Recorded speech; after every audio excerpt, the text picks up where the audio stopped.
പണ്ട് ഞങ്ങൾ ജോയിൻറ്റ് ഫാമിലിയിൽ താമസിച്ചുകൊണ്ടിരുന്ന സമയത്ത് നമ്മുടെ വല്യമ്മ ഉണ്ട്, അസൂറ വല്യമ്മ എന്ന് പറയും. ആ വല്യമ്മക്ക് തട്ടാണ് ഇതേപോലെ അപ്പവും ചമ്മന്തിയും സാമ്പാർ അങ്ങനെ. അപ്പോൾ അന്ന് കഴിച്ച ആ ഒരു രീതിയിലാണ് നമ്മളിപ്പോൾ ഇത് തയ്യാറാക്കിയിരിക്കുന്നത്. ഭയങ്കര ടേസ്റ്റാണ്. അത് നമ്മൾ കറികളൊന്നുമില്ലാതെ വെറും പപ്പടവും അപ്പവും. അങ്ങനെ കഴിച്ചിട്ടുണ്ടോ ആരെങ്കിലും?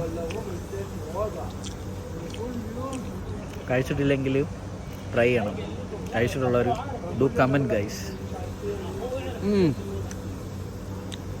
നമ്മൾ പണ്ടത്തെ കാലത്ത് കഴിച്ചുകൊണ്ടിരുന്നൊരു കോമ്പിനേഷനാണ് അപ്പവും പപ്പടവും. ഇങ്ങനെ പൊടിക്കുക, പൊടിച്ചിട്ട് ഇങ്ങനെ നാലായിട്ട് നടക്കുക.